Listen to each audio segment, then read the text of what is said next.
Good morning, good life, and happy new year.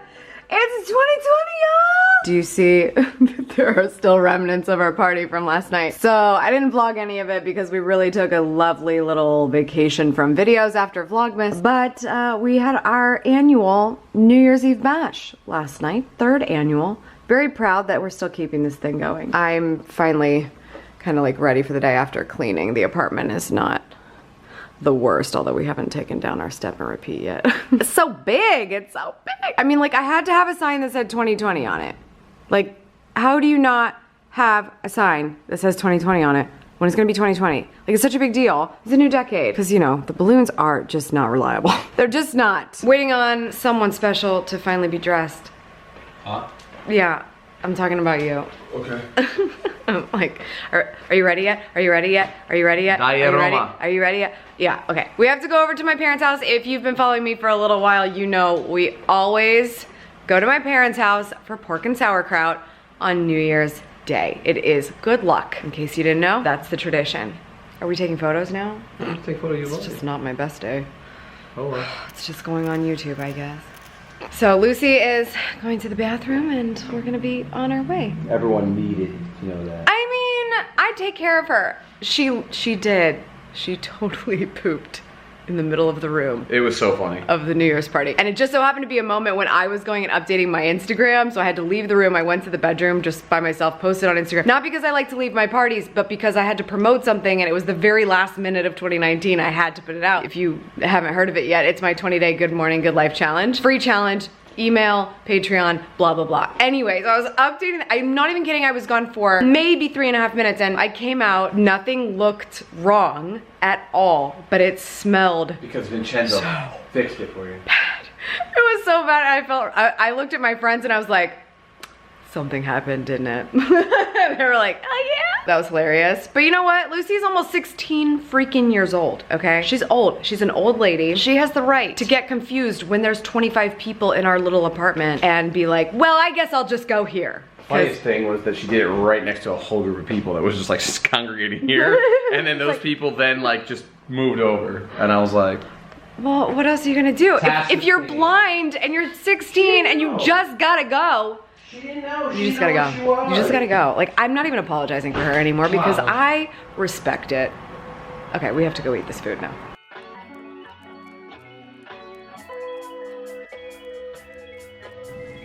Alexa, Good Morning, Good Life.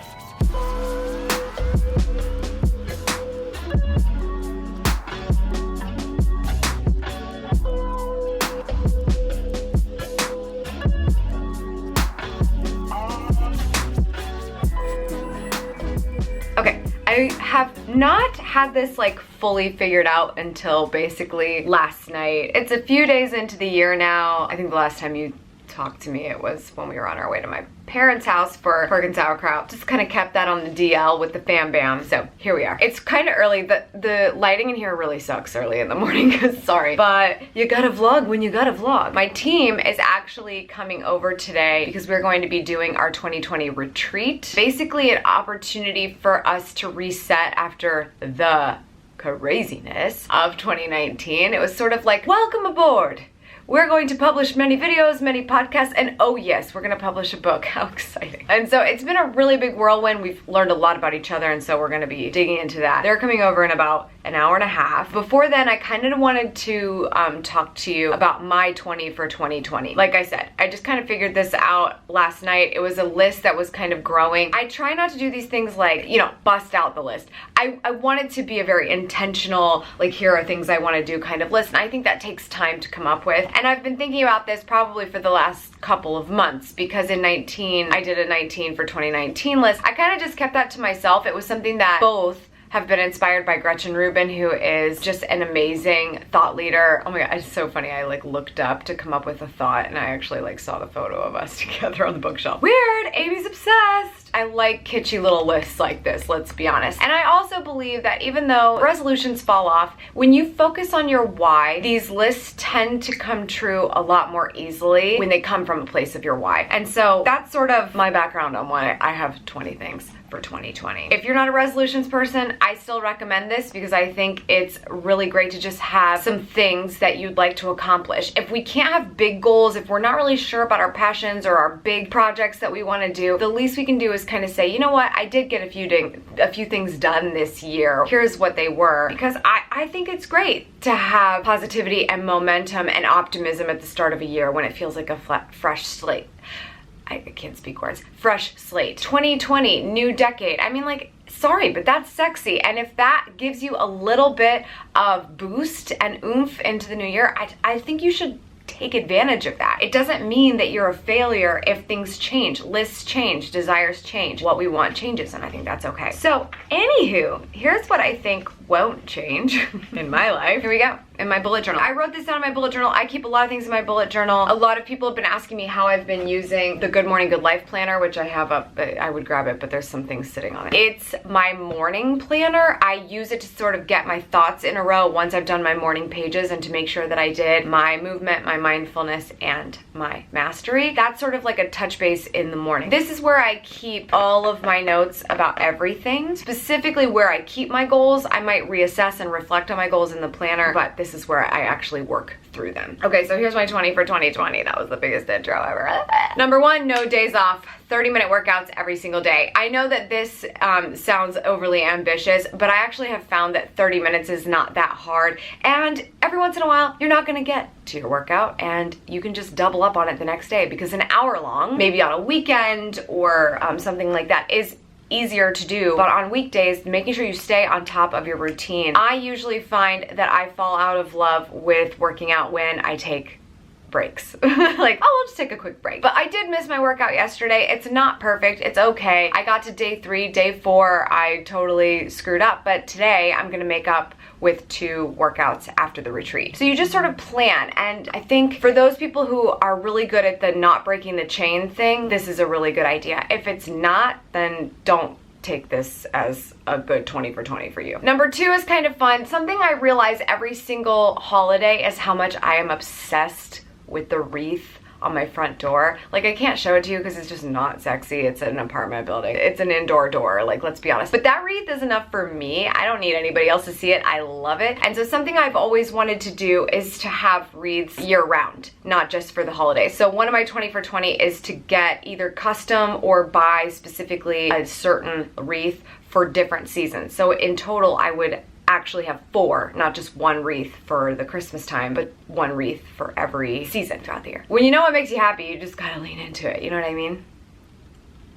Number 3 was on my list last year. It was one of my start, stop, continues, and that is stop eating meat. I'm not a big fan of meat. I get really irritated when I have to make chicken. I'm afraid I'm gonna kill everybody if I don't cook it right. I don't like a lot of meat in general. I'm a huge fan of like bacon and I love to have a good steak, but it's not a make or break for me. Like, I just really like savory food. I don't have much of a sweet tooth. I definitely will pine for some chocolate, but I think it's pretty easy for me to stop eating meat. I just didn't get intentional about it last year. By the way, the start, stop, continue thing is a little list that I share on my Instagram, something for you to think about if you don't do a list of resolutions or you don't do a 20 for 2020. Maybe you just think of something you start, you stop, and you continue. Number 4, read 50 books. I had this very ambitious goal last year, but I think I got significantly held back by reading my own book 100 million times for the last quarter of the year. So I really only got to, I think it ended up being 29. I misquoted it on Twitter because I didn't count Daily Stoic, which I got all the way through, of course, which is a page a day read. And then there was another one that wasn't on my list, or maybe there was 2 more. So I think I got to like 29 or 30, but I did not get to 52, which was my plan. So this year it's just 50. I just want to do 50. I've already finished 1. I've moved on to an audiobook and another ebook, and of course I'm rereading the Daily Stoic again, so moving right along. Next, regular coffee dates with Vincenzo. I think something that we are really bad at is making time for ourselves, just the 2 of us. Other than being at home over dinner, we're pretty good about that. But we're together a lot, so it's even easier for us to forget to make time for each other, so we have to be a lot better about that. We love going to this one special coffee shop, especially on the weekends, so I just think if we can't can't do like a date night, coffee on Sunday would honestly be just as meaningful as like a really nice dinner at a really nice place. I want to do that as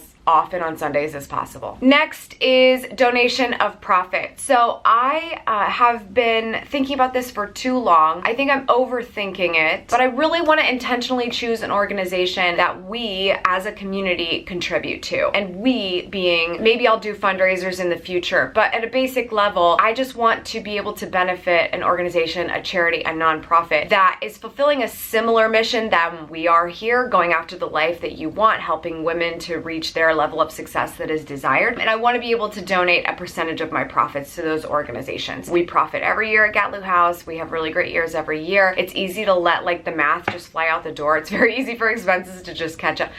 We have the ability to do it, and I want to help more people. So I would really love to hear from you if there are any organizations that you think would be super well partnered with us and what we're doing, because at a minimum, I just every quarter when I'm going through my profit statements, I just want to be able to go like, that's a percentage that's going to go out, and we're going to do it to this one. I think in the long run, something I've been talking to my girlfriends about is starting our own foundation. You know, I kind of even have like a name in mind with the purpose of being able to contribute to lots of different nonprofits through our foundation. But even if we just start donating now, I think that that's better than being like, oh, we have to get everything set up perfectly. Like, no, we don't. Come on. Next, something that's been kind of fun for me is, I know we have really good conversations here on YouTube, but like Instagram feels like the touch base that I get to have with everybody in between videos. And so something I'd like to do more often is just talk to the camera on Instagram. I post a lot of stuff on my Instagram stories. I don't talk as often. And so for me to be able to check in with you and say good morning, good life on Instagram, I'd love to hear if that's something that you would be interested in. Put that in the comments below if that sounds fun. But I've been trying to do it lately, just saying like, hey, good morning, good life, have a good day. Here's what's on my mind. Maybe here's what was in the Daily Stoic this morning that inspired me, or here's something that's like firing me up at this point. I want to do that more on Instagram because I feel like it's more real time than these very strategically organized and scheduled videos. Next, I want to host quarterly dinner parties. I have talked about dinner parties. I love hosting parties. We just had our New Year's bash. Like, I kind of want to be able to do more intimate dinners more often. I've done a video on this in the past because when I do them, they're amazing. It's so cool to bring people together, to have them meet each other and connect. But last year my goal was to do like 6 parties of 6, and I did 0 of 6.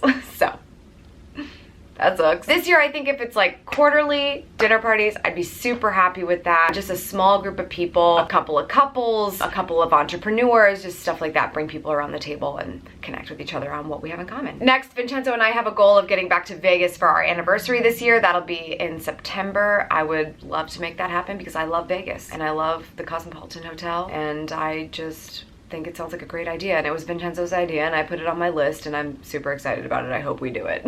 If you don't know, we got married in Vegas at the Cosmopolitan. It's a whole thing, so we really like connect there. Back to sort of like the dinner party idea. I shouted this out to my family at New Year's Day. I was like, I kind of have this goal of hosting a family holiday. I've never done that before. I feel like it's something you do when you're really grown up, is you like baste the turkey. I don't know if that's gonna be what it is, but like if I could just host a family holiday, I think that'd be pretty fun. Next, I always say this one and I never do anything about it. I need to do something about it. I would like to be able to speak sort of level 1 conversational Italian. I need to make more time for my foreign language app in order to make this happen. My husband ended up being so much better at speaking Italian when we got to Italy than I thought. It was like, oh, because he never lived there, but he learned from people who immigrated here. So a lot of like dialect and things changed. I was really surprised that like people could understand him. I'm sorry, Vin. I was like, this is so cool. He really kind of gets it. So if I made more of an effort to kind of like learn a couple of words, I feel like it would be easier for him to teach me. It's very ambitious to be like, teach me Italian.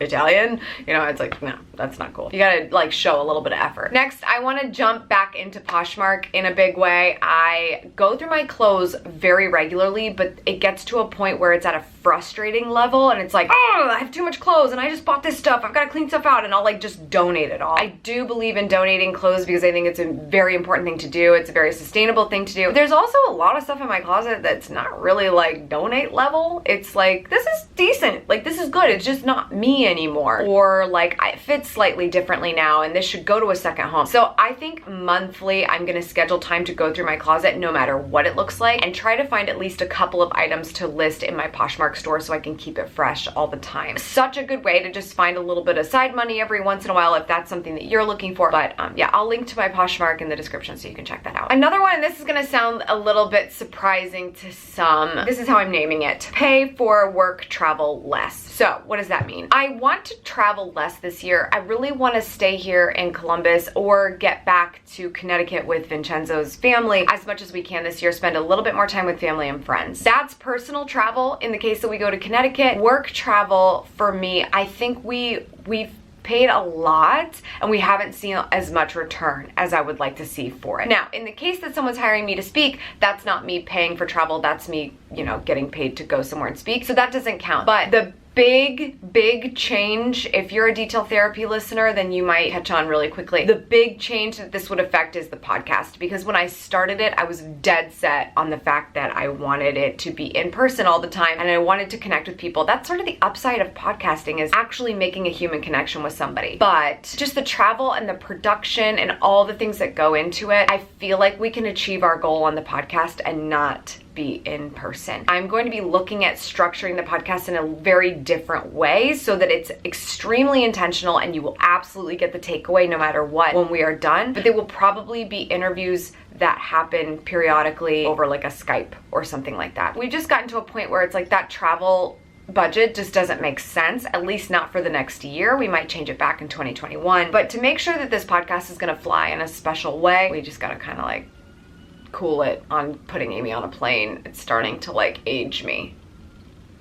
Speaking of podcasting, Vincenzo and I want to start a podcast together. We have a name that, you know, it's sort of a phrase that I don't think you hear very often, but we say it often when we are having discussions as a married couple, especially a married couple in business. Sorry for the sirens in the background. It's ultimately what we say when we realize, like, even though we might get to a result differently, we want the same result. And so I thought that that was a really interesting topic, and that, you know, just sort of having a conversational podcast between the two of us who think and operate very differently but somehow thrive in married and business life. I just thought that might be interesting for people. So if that sounds interesting to you, will you tell me? Because we don't launch things unless it's a real thing around here, okay? You know, I don't just like start things. I told Vin this. I was like, Vin, we have to have a few in the bucket before we really have to make sure that we're gonna stick with it and be consistent, because I don't want to promise this to the world and then, you know, not make good on it. But I have to make sure you guys want it. Do you want a married couple podcast? We haven't kept up with our YouTube channel very well. I think a podcast is a completely different story. It's a lot easier for us to just talk on the record versus trying to document stories throughout our lives that we're just trying to live. Next is, I need to stop saying the F word. You probably don't know this about me on this channel, but I swear like a sailor. I do. I'm just being honest. So, I need to stop. I need to stop doing that. I don't feel good about myself when the F word specifically comes flying out of my mouth so naturally. And as a matter of fact, I find it absolutely crazy that I am so good at not saying it on camera or on podcast. I am so present with you and how much I don't want to say dirty words, because I recognize that you might have people around you that don't need to hear that, and you don't need to hear that. For some reason, I am incredible at not saying it on the record. I am terrible about not saying it in conversation with other people. Even if you met me off the street, you might have accidentally heard me say that because I accidentally said it, and I was like, oh God, like, yeah, we're not, I don't know what it is. That might be the one and only filter I have on camera. It's amazing. But I just don't think it's getting me anywhere. It's certainly not expanding my vocabulary, and if we are limiting complaining and blaming, then we can stop saying the F word. Next, I want to take more selfies. I don't take selfies. No one ever takes selfies with me. I mean, like, when I say no one, I don't know if it's, this is gonna be weird. My friends are gonna get annoyed by this. People I meet who have seen my videos before, super pumped to take a selfie. But it's funny, like, I wish I had more selfies with friends and family, and like, no one ever wants to take a selfie. So I'm like, maybe I need to be the one to take the selfie. Like, maybe I seem like the untouchable selfie girl. I don't know. But my friend Annette took a selfie with me at New Year's Eve at my party, and I was like, oh my God, that was so nice. Like, I never take selfies anymore. Like, in a personal, emotional way. Like, I know this sounds absolutely ridiculous, but it's on my mind. It's been on my mind for 2 years. This was on my list for 19, so kind of weird, but guilty as charged. This one's not super measurable, but on the note of the fact that my team is coming over today, something that's very important to me in 2020 is giving them a good culture and healthy environment to work in. A lot of these things help me be a better person, and I need to be a better person for me so that I can go into other environments where I have to be a person for someone else or a leader for other people and be the best version of myself. And so something very important to me is, you know, what are our working conditions? How do we get work done better? What are the concerns of people in the office, and how can I better set them up for success? Because I am not there as much as they are. My team is very much holding down the fort at this office. I might be on a plane speaking. I might be here filming a video, and there's a lot of things that now I have to kind of keep going, even though I can't be in all places. And I think that happens when you start to scale and you get a team that is working with you. But I have to be super present in more than just being present in a location for this group of people. And so making sure that that culture and that environment is top notch for them is extremely important to me, because you cannot blame others when they make mistakes if you are in fact in charge of teaching them what they're supposed to be doing. Everything falls back on me. So the best thing I can do is give them a place they feel safe and happy and welcome and warm, and they have the direction that they need. So that's a really big one for me. Next, I would like to throw Lucy a birthday party. She's turning 16. So stay tuned for that. 16! Oh my God. I have a 16-year-old child. JK. There's one on my list I can't tell you. This one I cannot tell you, but it will not be a secret for much longer. I'm not pregnant, okay? But this one I just can't tell you right now. It's coming, I promise. Yeah, sorry. And the last one on my list is super ambitious, and I'm gonna need your help. Something that we're gonna be talking about today at our retreat is that we have a really big mission ahead of us. The vision for this company has to do with helping you to thrive and live your very best life and go after the life that you want. Like, that's literally why we operate. It's for you. And so what's important for us is to set goals. We need to set goals that are gonna help us move forward every single day. When you are operating a media company, when it's like, get a video out, get a podcast out, get some Patreon updates out, get on stage, publish a book, it's interesting because there's lots of things going on, but it can also be hamster wheel. You have to be motivated by what we're doing, and you also have to fill in all the blanks and check all the details. So we have to set goals for ourselves to stay motivated for that. One goal that I have never really had, I don't know if I've ever talked about this. One goal I've never had is a certain amount of subscribers on my YouTube channel. Because I've always thought in algorithm speak. I was a YouTube expert for a long time. In a lot of ways I still am because I'm so in it. From an algorithm standpoint, I don't think subscribers matter that much. But when we were looking at what things actually move the needle, and we think of things like word of mouth, and when somebody watches a video and shares it, like, that's holy grail. When somebody says to somebody else, you need to watch AmyTV because I just heard your issue and this is your answer, that is holy grail. And so it started to dawn on me that the number of subscribers on the channel is more indicative of how many people we've affected with this mission. And when I think of how many people I want to affect with this mission, it's billions, right? But I think where we are right now, let's get to 1 million. We would like your help with getting us to 1 million subscribers by the end of this year. Super ambitious, okay?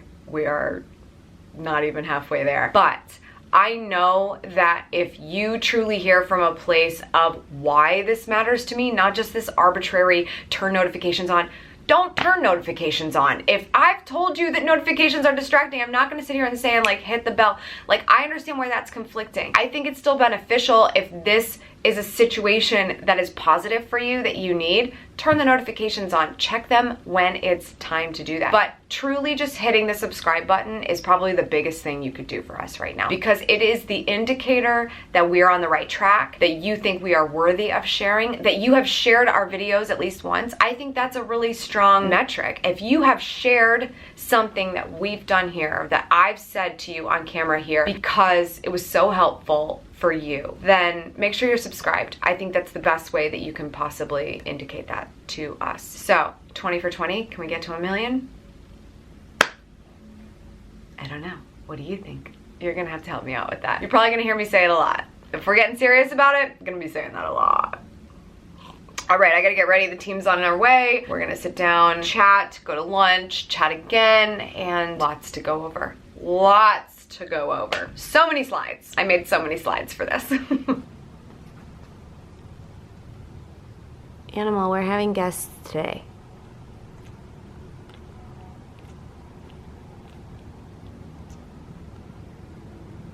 Perfect.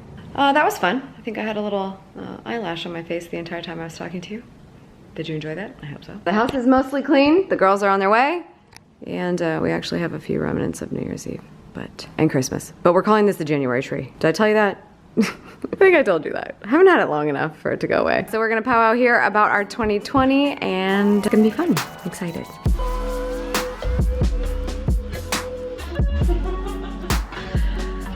Okay, that was like, I think it was a reasonable day. It wasn't like a full work day, but it was totally a full work day. How do you guys think it went?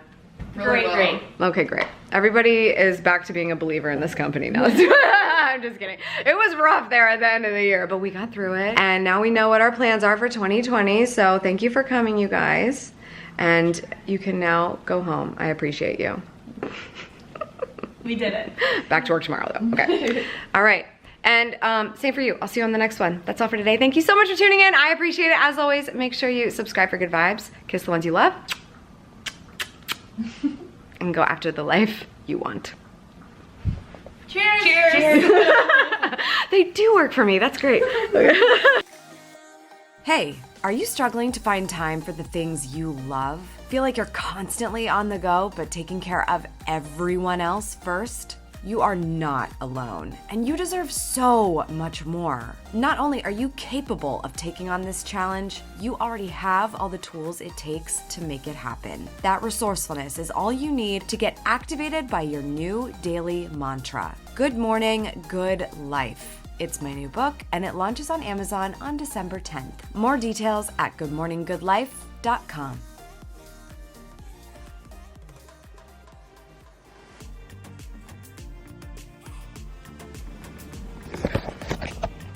Thought I was recording just now. I was not. Oh, it's getting brighter in here, isn't it?